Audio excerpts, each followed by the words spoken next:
मेरे देश के सब भ्रांत लोगों, आप देख रहे हैं बहुजन पैगाम। मैं RS गौतम एडवोकेट आज आपके समक्ष वो तथ्य प्रस्तुत करने की कोशिश करूंगा जिससे कि शायद जो हमारा भारत देश है, आज का भारत देश, उसमें रहने वाले सभी नागरिकों को एक वो रास्ता नसीब होगा जिस पर चलकर वो आपस में भाईचारा, विश्व बंधुत्व, समता, समानता, सत्य, अहिंसा, प्रेम को स्थापित कर सकते हैं। लोग कहते हैं कि जो अच्छा काम करता है स्वर्ग में जाता है, बुरा काम करता है नरक में जाता है। अक्सर कर आप लोगों ने सुना होगा, लेकिन स्वर्ग क्या है, नरक क्या है, शायद वो लोग इस चीज़ को नहीं जानते। साथियों, आज का भारत किसी समय समस्त जम्बू द्वीप कहलाता था, जिसके अंतर्गत आज का भारत, पाकिस्तान, बांग्लादेश, अफगानिस्तान, नेपाल, बर्मा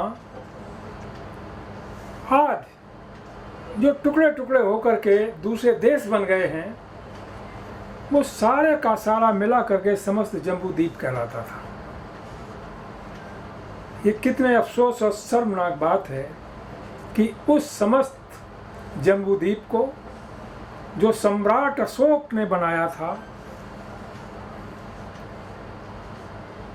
पद्मनंद ने बनाया था, उस समस्त जम्बू द्वीप को हम सुरक्षित नहीं रख पाए और वो टुकड़ों में बढ़ता चला गया।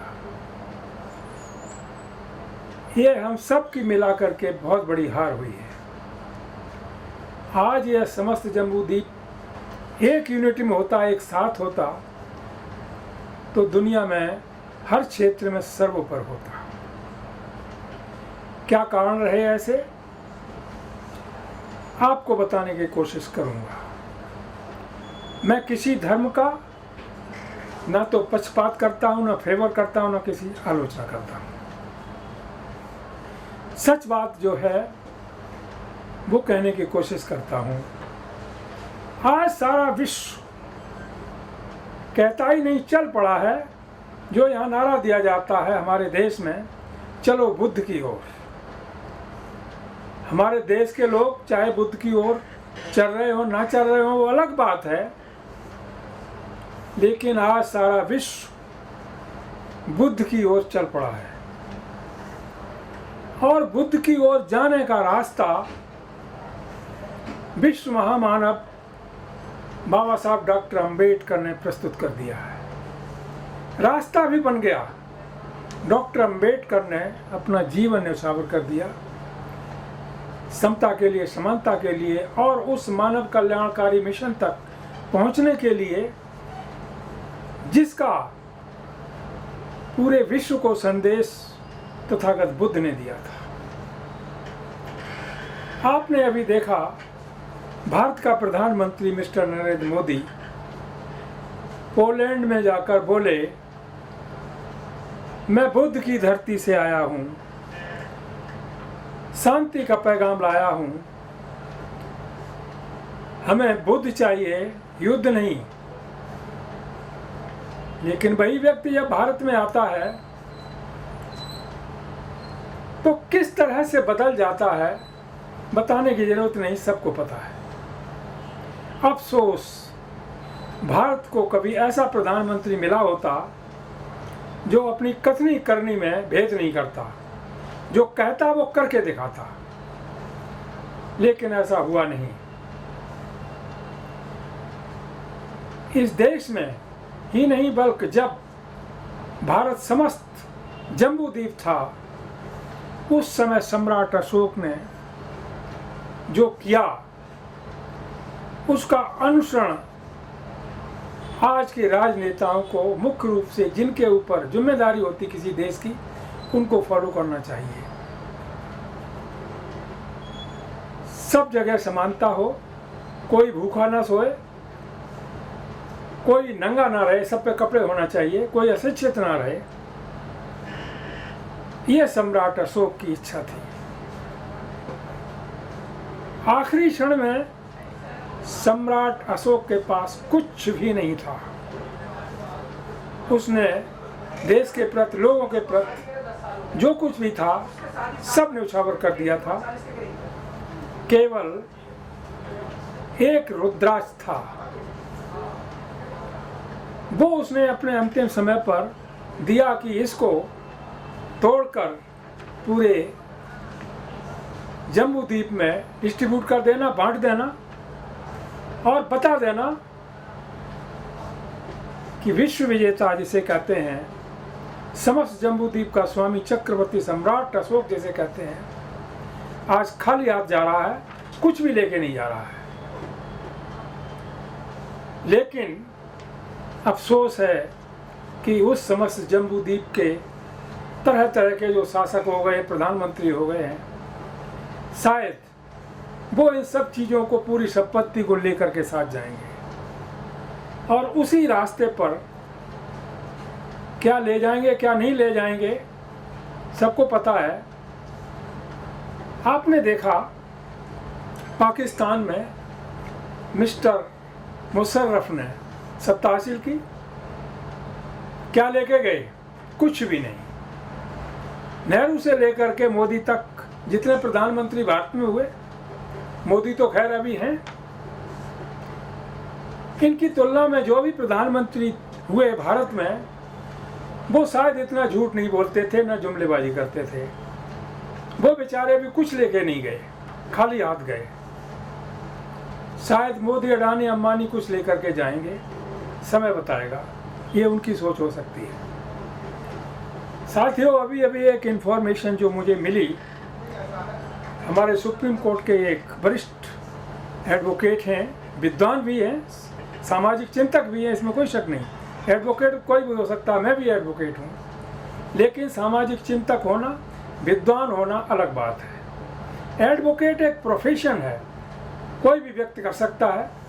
यहाँ पर बहुत सारे एडवोकेट हैं, सुप्रीम कोर्ट कपिल सिब्बल हैं, जेठमलानी थे, मर गए। बहुत सारा पैसा कमाया, पैसा कमाने के लिए प्रोफेशन को इस्तेमाल करते हैं, लेकिन उनको समाज का चिंतक या विद्वान नहीं कहा जा सकता। वो प्रोफेशन में विद्वान हो सकते हैं, लेकिन ये प्रोफेशन केवल पैसा कमाने के लिए नहीं है। साथियों, mister R Kuli supreme court के एक वरिष्ठ अधिवक्ता हैं, उन्होंने बतलाया कि वो इंग्लैंड गए हुए थे। वहाँ से जो इन्फॉर्मेशन मिली उनको, वो देश के लोग ये सुनेंगे तो अचंभा महसूस करेंगे, लेकिन वो सच है। इंग्लैंड हो, अमेरिका हो, जापान हो, ऑस्ट्रेलिया हो, कोई भी कंट्री हो, केवल ये समस्त जम्बू द्वीप का इलाका छोड़ करके इंडिया, पाकिस्तान, बांग्ला, अफगानिस्तान, नेपाल, भूटान, बर्मा, इनको छोड़ करके। अब ये बात मैं क्यों कह रहा हूँ, समझने की बात है। उन्होंने बतलाया कि अबू धाबी में जो वहाँ के शेख ने एक महल बनाया, दुनिया में उतना बढ़िया महल किसी ने नहीं बनाया, और पब्लिक को डोनेट कर दिया। पूरे देश, पूरे दुनिया के लोग जाएं, ओपन है, कोई रिस्ट्रिक्शन नहीं, उसे देख सकते हैं। वो दूसरा महल बना लिया, उसमें रहता है। किसी तरह का अबू धाबी में जो अरब कंट्रीज हैं, जो मुस्लिम कंट्रीज हैं, वहाँ किसी तरह कोई पक्षपात नहीं होता। ना हिंदू मुस्लिम होता है, ना कोई धार्मिक लड़ाई होती है, ना ऊंच नीच होता है, ना दंगा फिसाद, कुछ भी नहीं होता। जितने मुस्लिम कंट्रीज हैं, केवल आज के जो जम्मू द्वीप के इलाके मुस्लिम कंट्री हैं, उनको छोड़कर, पाकिस्तान हुआ, बांग्लादेश हुआ, अफगानिस्तान हुआ, इनको छोड़कर, क्योंकि यहाँ की जो विचारधारा है वो भारत की विचारधारा से मिलती जुलती है। यहाँ पर ऐसा क्यों हुआ उसे मैं बाद में बताऊंगा। इसको छोड़ करके जो बाहरी मुस्लिम कंट्रीज हैं, वहाँ पर मानवता का सम्मान होता है। किसी तरह के कोई बलात्कार नहीं होते, कोई चोरी नहीं होती, डकैती नहीं होती, कोई भ्रष्टाचार नहीं होता, सबके प्रति समान व्यवहार होता है। यहाँ 8 घंटे काम लिया जाता फैक्ट्री में, बल्कि 12 घंटे काम लिया जाता, वहाँ 6 घंटे काम लिया जाता है। और यहाँ की अपेक्षा उनको कम से कम 5 गुना 6 गुना मेहनत का पैसा दिया जाता है, बगैर किसी देरी के दिया जाता है। इंडिया के लोग भी जाते हैं, पाकिस्तान के जाते हैं, बांग्लादेश के जाते हैं, अफगानिस्तान के जाते हैं, नेपाल के जाते हैं, सभी जाते हैं। आप सोच रहे होंगे कि इन्हीं देशों का नाम क्यों लिया जा रहा है, क्योंकि ये देश हमारी एकजुटता से जुड़े हुए देश हैं। कभी एक थे, आज नहीं है, अभी इनमें विघटन हो गया। विघटन का कारण क्या रहा? सबसे अहम बात है, आप नोट करें, समस्त जम्बू द्वीप में आज से हजारों साल पहले आर्यों का आगमन हुआ। तो उस समय आर्यों में एक ब्राह्मण नाम की कौम थी, जिसने पूरे के पूरे समस्त जम्बू द्वीप में वर्णवाद, जातवाद, छुआछूत, ऊंच नीच फैला दिया, जिससे सारा का सारा जम्बू द्वीप का वातावरण अपवित्र हो गया। और वो इतना अपवित्र हुआ जिसका रिजल्ट आज आपको दिखाई दे रहा है। बिहार में क्या हो रहा है, बंगाल में क्या हो रहा है, यूपी में क्या हो रहा है, भारत में क्या हो रहा, पाकिस्तान में क्या हो रहा, बांग्लादेश में क्या हो रहा, अफगानिस्तान में क्या हो रहा, नेपाल भूटान में क्या हो रहा। ये जो यहाँ अमानवीय कुकृत्य हो रहे हैं वो विश्व के किसी देश में नहीं हो रहे हैं। किसी मुस्लिम कंट्री में जाओ, वहाँ पर नहीं हो रहा, अमेरिका में नहीं हो रहा, इंग्लैंड में नहीं हो रहा, जापान में नहीं हो रहा, ऑस्ट्रेलिया में नहीं हो रहा। ये किसकी देन है? ये जो मानवता को विखंडित किया गया है, पूरे समस्त जम्बूद्वीप की मानवता को, और यहाँ पर ऊंच नीच छुआछूत का जो एक पाखंडवाद के माध्यम से उनका भोली भाली जनता का शोषण करने का तरीका जो अपनाया गया है, वो केवल और केवल ब्राह्मणों की पैदाइश है, उन्होंने पैदा किया है। और इसके लिए मोहन भागवत जी जो आरएसएस के सरसंघचालक हैं, उन्होंने एडमिट भी किया है कि जातियां, वर्ण ये सब ब्राह्मणों ने बनाए, किसी ने नहीं बनाए। कोई खुदा नहीं बनाता जातियां, कोई ईश्वर नहीं बनाता, कोई अल्लाह नहीं बनाता, न कोई पैगंबर बनाता है, न किसी भगवान ने बनाई है। ये जातियां बनाई हैं तो ब्राह्मण ने बनाई हैं। किस लिए? But by the purpose to create the castes among the humanity. उनका शोषण कैसे किया जाए, उनको गुलाम कैसे बनाया जाए, हम उन पर शासन कैसे करें। क्या व्यवस्था दी गई कि पहले यहाँ पर ब्राह्मण, क्षत्रिय, वैश्य, शूद्र 4 बनाए गए। क्षत्रियों को काम दिया गया कि तुम रक्षा करोगे, ऑर्डर हमारा मानोगे। वैश्यों को काम दिया गया पैसा इकट्ठा करोगे, जैसा हम कहेंगे वैसा करोगे। जो मेजॉरिटी में शूद्र समाज है भारत का आज की डेट में, वो गुलाम बन के रहेगा, पैसा इकट्ठा नहीं कर सकता, धन इकट्ठा करने का उसके अधिकार नहीं होगा, शिक्षित बनने का अधिकार नहीं होगा, पढ़ाई लिखाई का उसे कोई अधिकार नहीं होगा, आदि आदि। साथियों, ये व्यवस्था केवल भारत में ही नहीं, ये जो जम्बू द्वीप के कंट्रीज हैं जो टुकड़े टुकड़े हो गए, सब में फैल गया, सब में विघटन हो रहा। आज बांग्लादेश में देख लो, हिंदू मुस्लिम हो रहा, काटमार हो रही है, बलात्कार हो रहे हैं। किस वजह से हो रहे हैं भाई? अन्य मुस्लिम कंट्रीज में क्यों नहीं हो रहा? पाकिस्तान में हो रहा है, अफगानिस्तान में हो रहा है, भूटान में भी हो रहा है, नेपाल में हो रहा है, बर्मा, श्रीलंका। तो इस तरह से यहाँ पर जो एक विचारधारा फैलाई गई, डेवलप की गई कि लोगों को कैसे गुलाम बनाया जाए, कैसे उनका शोषण किया जाए, डिवाइड एंड रूल। इस तरह से यहाँ पर मानवता को, समूची मानवता को अमानवीय बना दिया गया। आज एक दूसरे के दुश्मन बने हुए हैं, कहीं कोई भाईचारा नहीं, आपस में मित्रता नहीं, आपसी में प्रेम नहीं, पाखंडवाद हर जगह फैलाया जा रहा है। हर गली नुक्कड़ में आप देख लो जाकर के, भारत के अंदर हर गली नुक्कड़ पे एक छोटा या बड़ा सा मंदिर बना होगा, वहाँ पर एक पाखंडी पंडा बैठा होगा, वो पैसा कमा रहा है, उसकी जेब में जा रहा है। लोगों के दिमाग में ऐसा भर दिया गया है कि तुम यहाँ दान दोगे तो तुम्हारी नौकरी लग जाएगी, तुम्हारा बच्चा फर्स्ट क्लास डिवीजन में पास हो जाएगा, तुमको आधे आधे ये बेनिफिट होगा। तो लोगों के दिमाग में ये प्रथा सदियों से भरी चली आ रही है, जिसकी वजह से अभी तक नहीं निकल पा रही है। साथियों, यह देश को बचाना है और समस्त जम्बू द्वीप में उसी तरह से एक समता और एकता, अखंडता की, समानता की को स्थापित करना है जैसा कि अन्य देशों में है, चाहे वो मुस्लिम कंट्री हो, क्रिश्चियन कंट्री हो, चाहे किसी भी समाज के कंट्री हो। वहाँ पर ऐसा नहीं हो रहा है। क्यों नहीं हो रहा है? क्योंकि वहाँ पर ब्राह्मण नहीं है और ना वहाँ पर ब्राह्मणों ने अपना ब्राह्मण तंत्र फैला पाया है। इसकी वजह से उनमें एकजुटता है, समता है, समानता है, विश्व बंधुत्व है, विश्व शांति की बात हो रही है।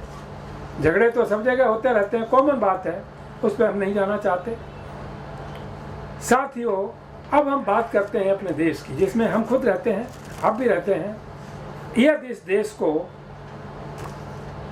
पहले की तरह से विश्व का सिरमौर बनाना है और विश्व गुरु बनाना है, तो पूरे देशवासियों को बुद्ध की ओर जाना होगा।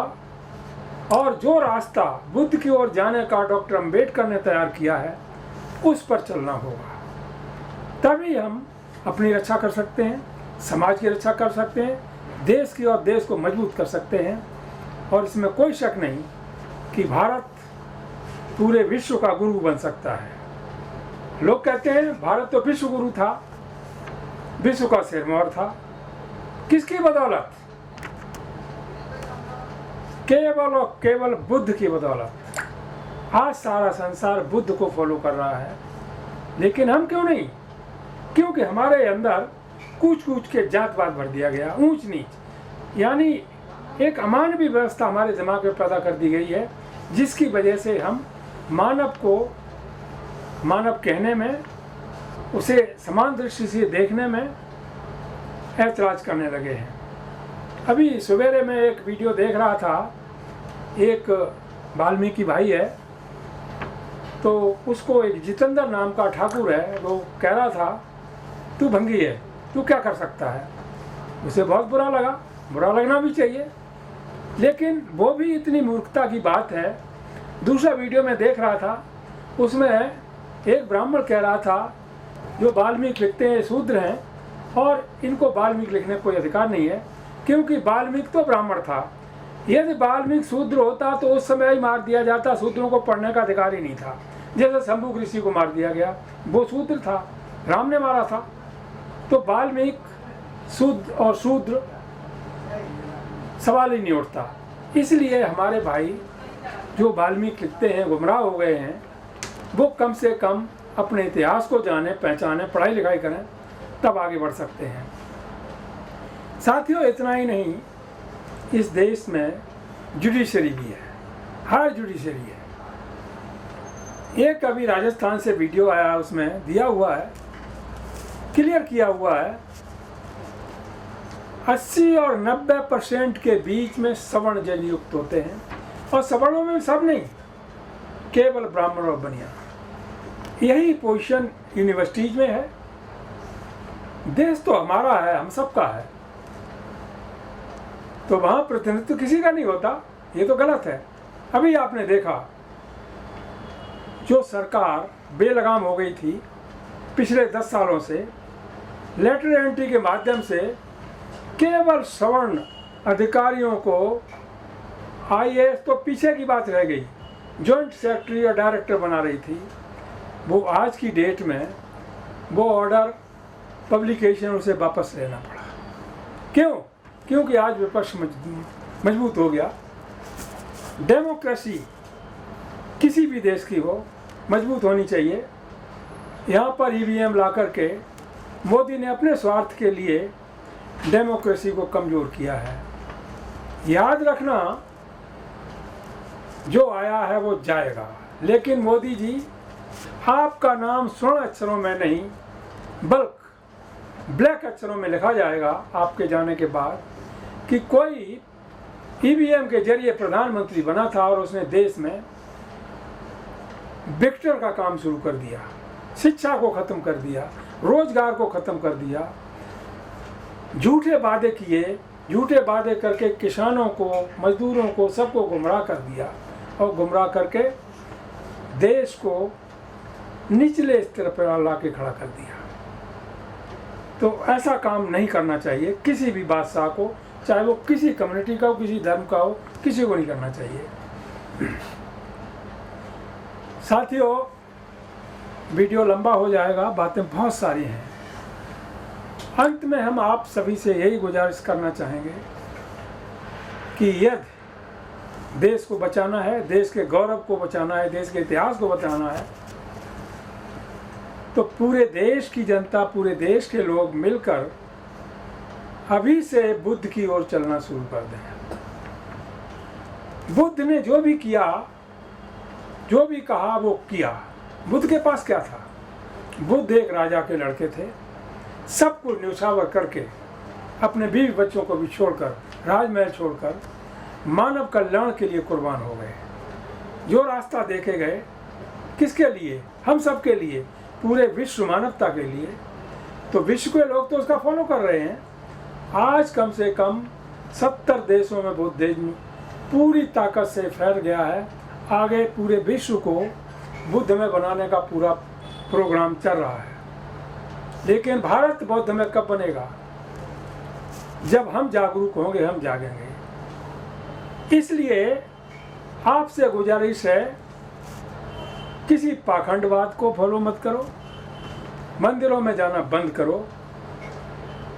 आपका शोषण से बचना है, अंधविश्वास में अपने बच्चों को मत डालिए। अपनी लेडीज हैं, बहनें हैं, लड़कियां हैं, उनको किसी इस तरह से पाखंडी सत्संगों में मत भेजिए। उनको एजुकेशन की तरफ, जिसकी तरफ बाबा साहब ने इंडिकेशन दिया है, बी एजुकेट, शिक्षित बनो, शिक्षित बनो, शिक्षित बनाओ, शिक्षा की तरफ आगे बढ़ो।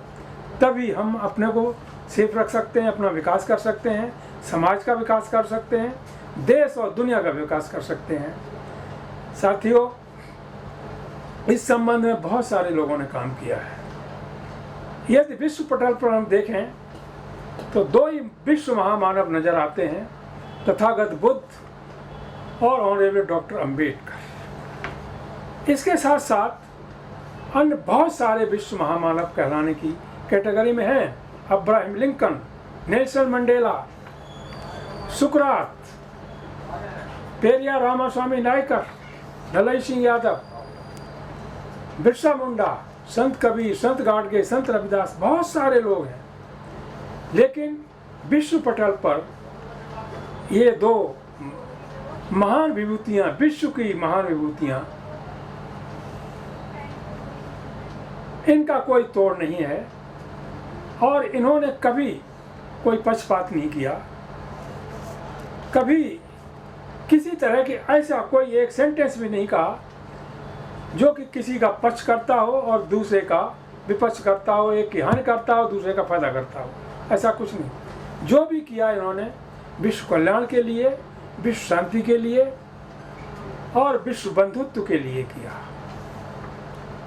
साथियों, ये दो विश्व महामानव पूरे संसार का आदर्श हैं, आदर्श रहेंगे।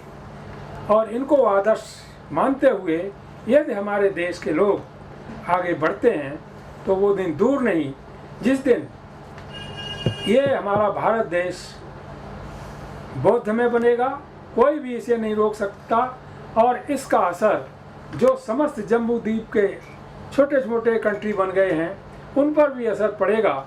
और जो उन पर आज की डेट में कलंक लग रहा है कि यहाँ पर जातवाद होता है, हिंदू मुस्लिम होता है, सिख ईसाई पारसी होता, आदि आदि, तो ये हिटलर शाही यहाँ चलने वाली नहीं है। अब लोग धीरे धीरे जागृत होकर के बुद्ध के मार्ग पर चलने के लिए अंबेडकर को फॉलो करने लगे हैं। साथियों,